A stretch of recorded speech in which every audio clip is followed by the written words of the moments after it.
Welcome to Choice Classic Radio. Like us on Facebook, subscribe to us on YouTube, and help keep this show alive by donating at choiceclassicradio.com. For more of your favorite old-time radio shows, join us on our companion podcast, Choice Classic Radio, Mystery, Suspense, Dramas, and Horrors, where we bring to you the most mysterious tales that the golden age of radio had to offer. And now, with 677 episodes made, airing on the Mutual Broadcast Network from 1937 to 1954, we bring to you The Shadow.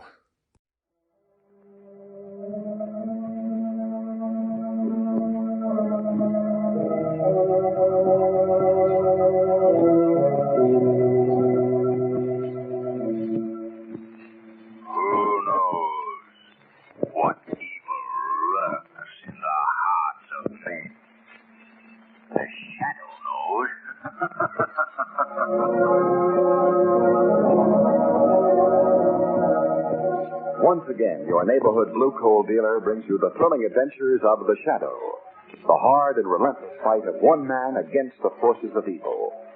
These dramatizations are designed to demonstrate forcibly to old and young alike that crime does not pay.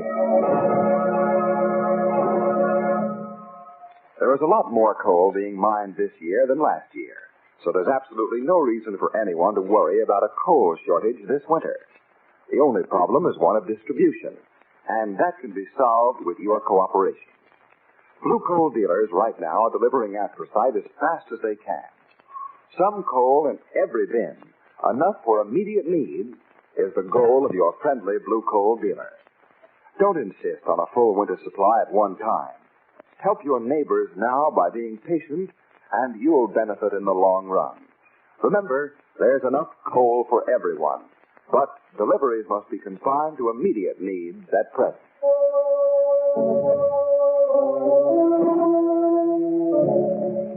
The Shadow, the mysterious character who aids the forces of law and order, is in reality Lamont Cranston, wealthy young man about town. Several years ago in the Orient, Cranston learned a strange and mysterious secret. The secret of hypnotic power to cloud men's minds so that they cannot see him. Cranston's friend and companion, the lovely Margot Lane, is the only person who knows to whom the voice of the invisible shadow belongs. Today's drama, Death Keeps a Deadline.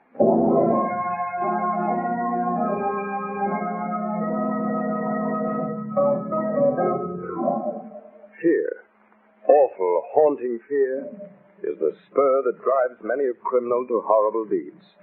And it is such fear that drives the Shadow's enemy to murder when death meets the deadline. It is a balmy night in late autumn when Lamont Cranston and Margot Lane strolled toward Margot's home.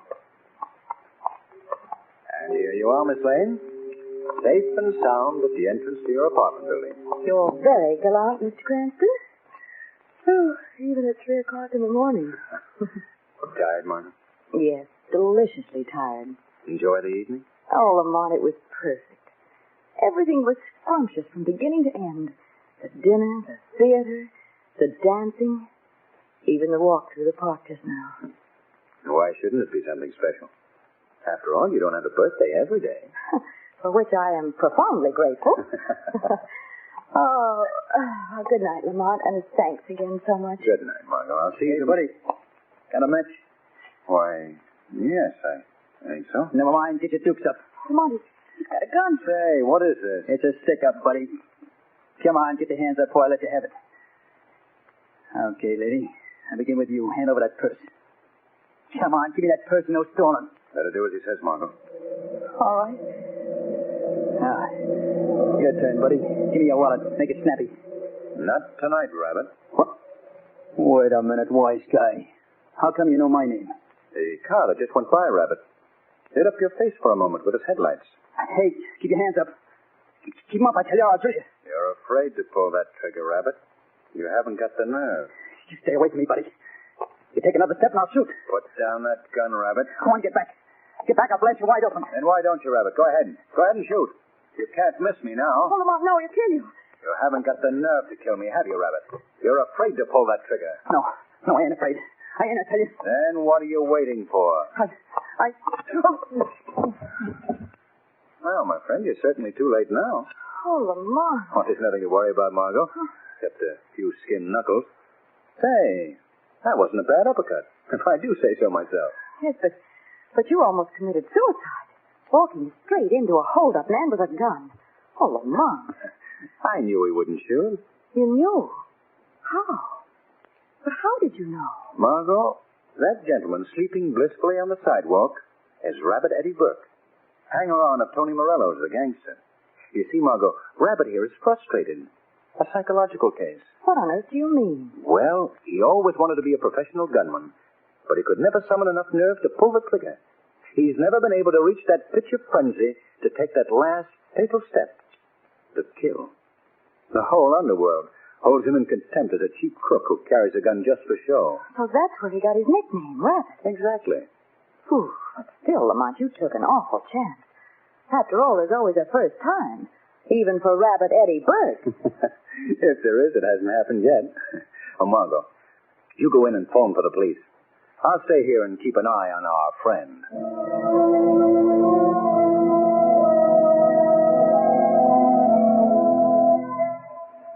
A whole year since that hold-up went wrong, Tony. A whole year I spent in a clink because of that rat Lamont Cranston. Sure, Rabbit. I know how you feel. After all, when a guy takes your gun away, that makes you look like a chump, huh? Yeah, he made me look like a chump, all right. But someday, Tony, I'm going to get him. I'm going to watch him squirm, hear him beg for mercy. I'll blast the life out of him if it's the last thing I do. Sure you will, Rabbit. But take it easy, pal. There's plenty of time. You just got out of stir and you got yourself to worry about. What do you mean, Tony? I did my time, didn't I? Sure you did. But the pen didn't do your health no good. You look kind of all in. Hey, Rabbit, you ain't sick, are you? Well, me? No. Why, Tony? Why do you ask? Well, I was kind of worried about you. Your face ain't got no color. You're breathing hard all the time. Oh, I feel all right. Well, you never can tell until the doc gives you going over with the x-rays. Yeah. Say, Tony, maybe you're right. Maybe I ought to see a doctor. Yeah, check-up wouldn't do you no harm. Tell you what I do, Rabbit. Yeah? Take you to my own doctor, Doc Bryan. He'll give you the once-over and he won't charge you a dime for it. Oh, say, that's white of you, Tony. Oh, not at all, Rabbit. After all, you're one of my boys, ain't you? If there's one thing Tony Morello does, that's take care of his boys.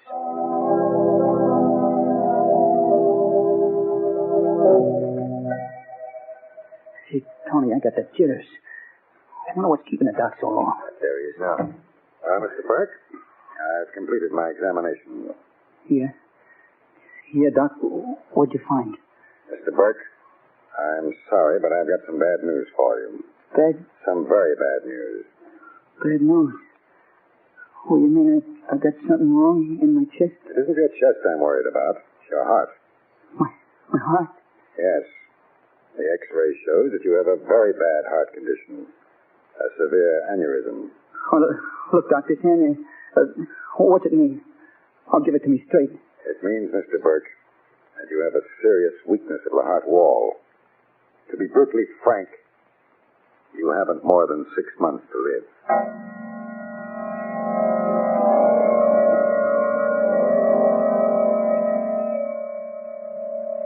You give me 6 months, Tony. 6 months to live. Gee, someday I'll be walking along the street and then it'll come. Yeah, now you feel, Rabbit. It's tough. Yeah. Like standing around in a death house, knowing just when you're going to burn and waiting for the hot stuff. Now, take it easy, pal. I know you're going through plenty, but maybe it wouldn't happen like the doc said. Not a chance. You're hurting yourself, Tony. There's anything I can do but wait for it. Just sit around and wait for it to grow. Here, Rabbit. Have a drink. It'll take the edge off. Yeah, that's what I need. Okay. Hey, Rabbit, I was just thinking. Yeah? You know what I'd do if I knew I only had 6 months to live? No, what would you do? I'd spend all my time painting the town red. Wine, dames, music. I'd have more. Plenty. Yes, I'd do all the things I ever wanted to do, but didn't have the nerve to do before. I'd live a lifetime in those 6 months. Yeah. Yeah, you got something there, Tony. Take your case, for instance, Rabbit. You always wanted to be a first-class triggerman, didn't you? Yeah, but I never had the nerve. Oh, that's different now, Rabbit. I don't get you. Listen, pal. This is your chance to be a real killer. Hottest gunman in town, a big shot. Who? Me? Yeah, you. You don't have to be afraid of nothing now, Rabbit. You can go around blasting guys with a gun like you were shooting pigeons. How does that sound, pal? Oh, it sounds swell. But, nah, Tony, I ain't got what it takes. Why, if the cop nailed me, it didn't mean a chair. What do you care? You don't have to be afraid of the seat. You got nothing to lose anyway, have you? Your pump is bad, ain't it? You only got 6 months anyway, either way. Yeah. Yeah, that's right. Why, Rabbit, you can be terrific. Now, listen. I'll make you my number 1 trigger man, give you $1,000 a week to play with. $1,000 a week? Sure, and you can live like a king, Rabbit, while you last. And you can enjoy yourself knocking over guys you and me don't like. And, that ain't all. What else is it? Lamont Cranston. This is your chance to get him the way you want it to. Yeah. Yeah, I don't have to worry about the chair now. I can blast his brains out. Oh, Lamont Cranston. Hey, Rabbit, look through the window. Down there on the sidewalk. You know who that is coming along? Yeah, it's Donovan, the cop. That's right. Donovan, the cop. The flatfoot who sent you up for your first stretch at the pen. The bull who kicks you off the street every time he sees you. Yeah. Now's your chance to know how it feels to put a slug through a guy. Here. Here's my gun, Rabbit. Huh. Now, let's see you knock that flatfoot off. Here, I open the window for you. Tony, That's the first one. It comes the hardest, Rabbit. The rest are easy. Now, look at him, pal. Right in the spot for you to throw a perfect piece. Go on. Let him have it, Rabbit. Go ahead. Pull the trigger. Blast him. Okay. I ain't scared. Here goes. You did it, Rabbit. Yeah. You're in. You put a slug right through that flatfoot's heart. He's dead. I killed him. I did it.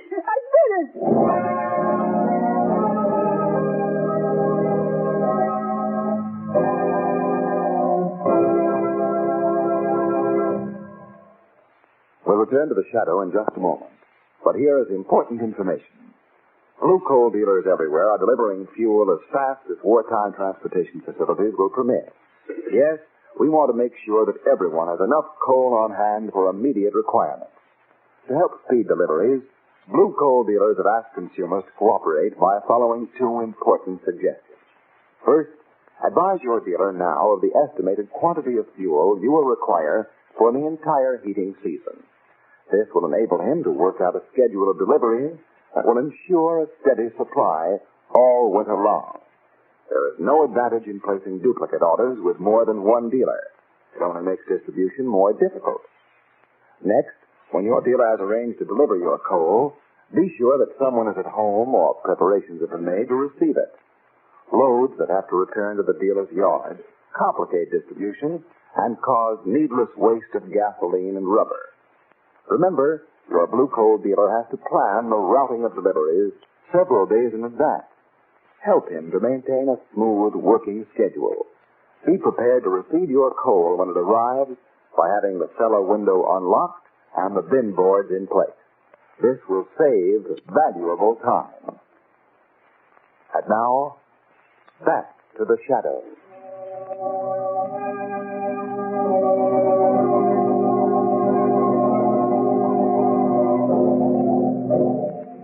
Listen, Morello, I want to know who's responsible for all these killings. How should I know, Commissioner? Looks like your work. 4 men have been shot and killed, and every one of them was a mortal enemy of yours. Ain't that too bad? That's kind of a coincidence, ain't it? Coincidence, my eye. There's a crazy gunman loose in this town. I've got good reason to believe it's you. You ain't got a thing on me, Weston, and you know it. That plainclothes fly cop you put on my trail, that Lanigan, he knows it as well as you do. I had a perfect alibi every time, checked and double-checked. That's just it, Morello. Your alibis have been too perfect. If I was you, Cranston, I'd keep my nose out of this. But you're not me. And I like my nose just where it is. Okay, but don't say I didn't tip you off. Commissioner Weston speaking. Yes, what is it? What? Detective Lanigan. Where? All right, stand by. We'll notify every squad car in the area right away. What's up, Weston? Tom Lanigan. Just shot, killed from a passing car. Oh, now ain't that too bad, Commissioner. Maybe you tried to tell me I shot Lanigan while you wasn't looking from your office window here. Well, this is one alibi I won't have to prove.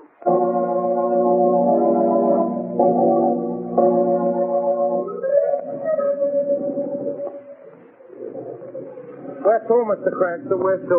We'll drop Miss Lane at her apartment, Shrevey. Okay. Here, Shrevey. Well, it seems my bosom friend and companion, Big Charlie, overlistened to a couple of hoods he was hacking around. They was talking about Rabbit Eddie Blake, they was talking. Yes? Yeah. Anyway, it seems Big Charlie gathered from the conservation in the back seat that Rabbit Eddie is stuck with a bum ticker he is stuck. The doc give him the once over, and he tells him that he ain't got but 6 months before he croaks he ain't got. Shrevey, are you sure? Oh, yeah, Mr. Cranston, positive. Huh. You know what I'd do if I had 6 months to live? You know what I'd do? No, Shrevey, what would you do?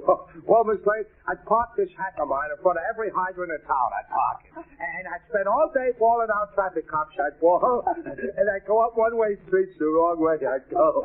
In other words, you'd do all the things that you've been afraid to do. Yeah. Oh, Shrevey, Yeah, Mr. Cranston? did Big Charlie happen to hear the name of the doctor who examined Rabbit Eddie? Yeah. It was Dr. Bryan up on the south side. He handles a lot of hoods, he handles. Thanks, Shrevey. You drop Miss Lane at her apartment. I'll get off here. Yes, sir. There's somebody I've got to see. Alone, Margot.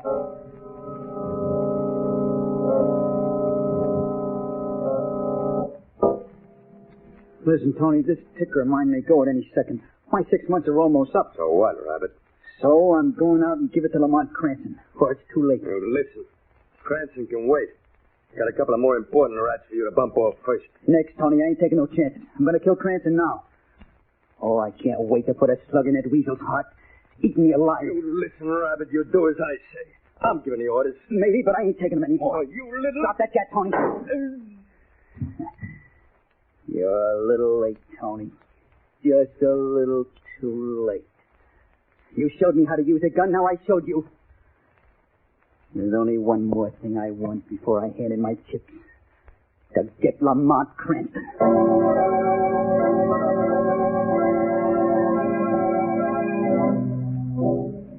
All right, nurse. You can go home now. Thank you, Dr. Bryan.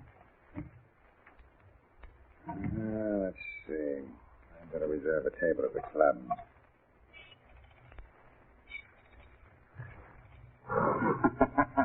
What was that? Oh, I must be imagining things. I thought I heard a laugh. You did, Dr. Bryan. What? You heard the laugh of the shadow. The shadow? Yes. But where are you? I can't see you. No man can see me, Dr. Bryan. It's useless to look around the room. Why are you here? What do you want, Shadow? I want to know the true condition of a certain criminal's heart. Who? Who do you mean? I mean Rabbit Eddie Burke. Rabbit Eddie? Well, I don't know. Why do you ask me? Don't try to lie to me, my friend. You examined him. Told him he had a very bad heart. All right. I'll admit it, Shadow. I did examine him. His heart was critically weak. Strange, Dr. Bryan. Very strange. You examined Burke the day after he got out of prison, did you not? Why, yes. What about it? Just this, my friend. The day before he was released, he was examined by the prison doctor, a very competent physician. And Burke's heart was found to be in fine condition. Well, I want the truth, Dr. Bryan. Why did you render a false diagnosis? You can't intimidate me. I don't have to answer that. You'll have to answer before a court of justice as an accessory to murder. But murder? Yes. And it will not go easier with you, my friend, when they find that you have no legal right to practice medicine.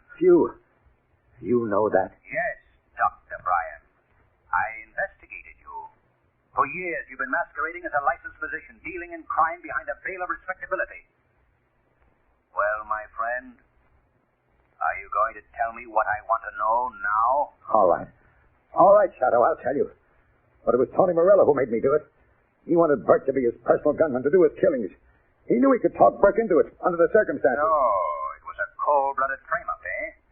And a perfect setup for Morello. He could sit back with an airtight alibi in each case while Rabbit Eddie did the dirty work and took all the chances. Yes, that was it. Why did you help Morello, Dr. Bryan? I had to. Morello threatened to kill me if I didn't. The law will judge you and pass sentence, Dr. Bryan.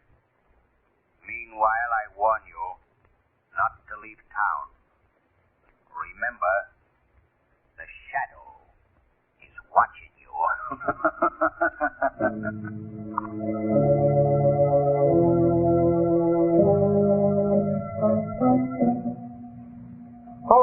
Cranston. Hello, Shrevey.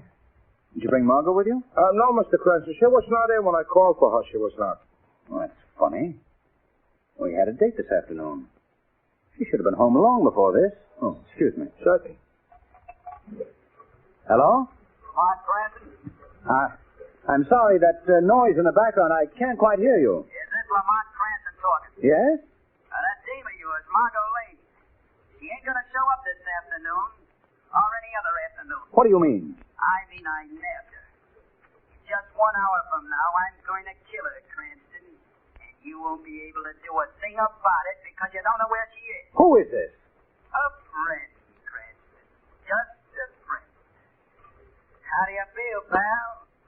How's it feel to sit around and squirm and eat your heart out because you can't help your dame, eh? You're gonna suffer and suffer plenty. If you hurt that girl, I'll hunt you down and kill you with my bare hands. You got it the other way around, Cranston. Because after I get through with her, pal, I'm gonna hunt you down. Hello. Hello.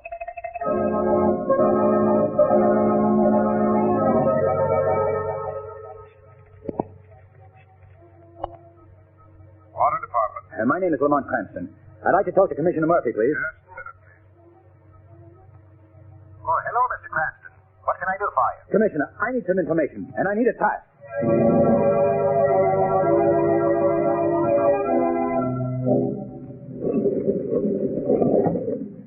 Just 1 second more, Miss Lane. That's all you got. 1 second more. Well, where's your boyfriend now, eh? Where's Cranston? Oh, I can see him now, tearing his hair. Watching the time run out. You'll get the chair for this. What do I care about the chair? There's only one law I believe in. The law of this gun. Well, time's up, sweetheart. I wonder what Cranston's thinking about now, eh? Boy, I'd give my right arm to see him now. To see his face. He'll never rest until he finds you. It's me that'll find him, sister. Well, here goes. Now just sit tight and shut your eyes. No. It's gonna be quick and easy. No. You just hear a noise, sister, that's all. Just a noise. My compliments on your courage, Rabbit. What's that? It takes a brave man to shoot a helpless woman. Who's talking? Where are you? The voice you hear is the voice of the Shadow, Rabbit. What? And I'm standing by your side. The Shadow. I heard of you. You're the guy nobody can see. Precisely, Rabbit. And wherever I go, I bring justice. Not the law of the gun, the law of the people. Oh, why you here, Shadow? I have come as an avenger of society, Rabbit. You shall pay for your crimes. In the chair. You're wasting your time, pal. I got a weak heart. It's due to go any time now. I'm going to cheat the chair. No, Rabbit, your heart is in excellent condition. Huh? What are you talking about? Morello framed you, Rabbit. He forced Dr. Bryan to tell you that you were doomed. Morello knew that he could get you to kill to do his murders, while he sat back and played safe. No, you're lying, Shadow. The Shadow never lies, my friend. Dr. Bryan has just confessed. The police have just picked him up. They'll be here for you at any moment. Oh, no. They'll never take me to the death house. And neither will you. That's the end of you, Shadow. You're mistaken, Rabbit. Your gun has failed you. You can't escape your punishment. Oh, that's where you're wrong. There's still another way out. And this time I won't miss. Rabbit! Too late, Shadow. I'm going to cheat the hot seat after all. It's funny. They told me I wouldn't live more than 6 months. They meant to lie to me. And instead, they gave it to me straight. It's just 6 months today that I walked out of Doc Bryan's office. Too bad, Rabbit. You aren't really meant to be a killer. Who knows? Under different circumstances, you might have been a decent, honest citizen. But the law makes no distinction among criminals. It punishes them all, impartially. Hold on. It's the police.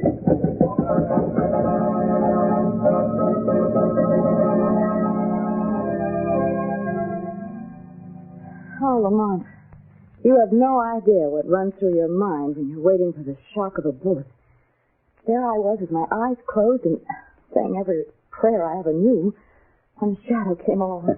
Something to remember, eh? Whew, as long as I live. You know, when I heard your voice, I could have kissed you. Well, why didn't you, Margot? For the very good reason that I couldn't see you. Say, Lamont. Yeah? How on earth did you know I was there at Morello's hideout? Well, I got in touch with Commissioner Murphy over at the Water Department. He told me. Commissioner Murphy? Uh-huh. But what's he got to do with all of this? How did he know? Remember when Rabbit phoned me? Yes. Well, while Rabbit was talking to me over the phone, I heard what sounded like a big water pump through the phone receiver. Well, but I still don't understand. It's very simple, Margot. I called Commissioner Murphy at the Water Department and asked him whether he had a crew out somewhere in the city using one of those big emergency water pumps. And luck was with me. A water main had burst at Central and 6th, and they were pumping the water. I knew Morello had a hideout in the apartment building across the street, so I called Weston, and, well, the rest you know.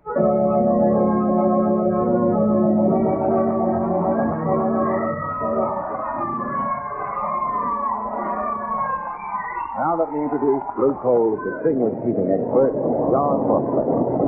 Thank you, Ken Roberts. Good evening, ladies and gentlemen. Manpower is most important. Every able-bodied man is needed for some activity related to the war program. Now, there are thousands of young men who have attended the John Barclay Sales Service training schools, and they have helped many of you to solve difficult heating problems. In addition, they have shown countless Blue Coal customers the way to healthful and economical home heating. Today, very few of these men are available. Most of them are in key positions with our government. Naturally, it's not easy now for your Blue Coal dealer to handle requests for firing instructions and like services. So if you feel the need for information on how to operate your furnace, don't insist that a serviceman be sent to your home. Ask your Blue Coal dealer for our new illustrated firing chart. This easy-to-understand firing chart shows the proper method of firing anthracite and explains the correct operation of dampers. It contains all of the information needed for the easy and economical operation of your furnace. These charts are free, and your dealer will be glad to furnish you with a copy. I thank you.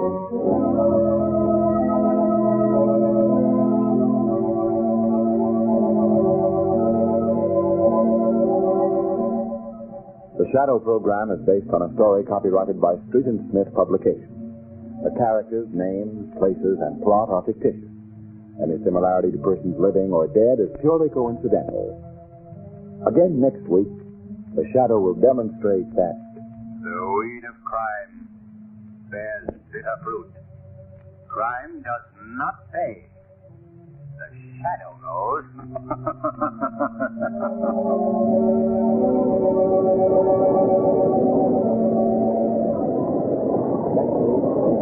Same station, your friendly Blue Coal dealer brings you another strange and thrilling adventure in the Shadow's daring battle against the forces of evil. Be sure to listen. This story produced by the BM&W Coal Company, distributors of Blue Coal.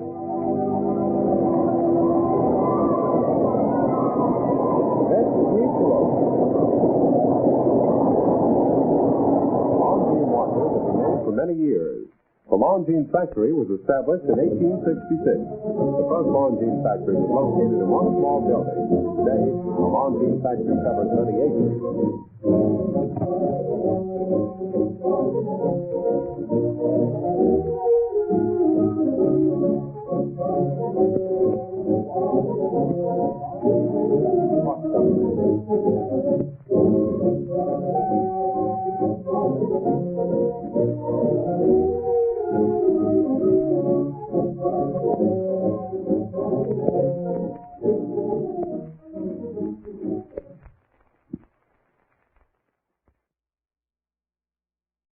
That concludes today's episode. We'd like to thank you and remind you to donate at choiceclassicradio.com. Remember, your donations make episodes like this possible.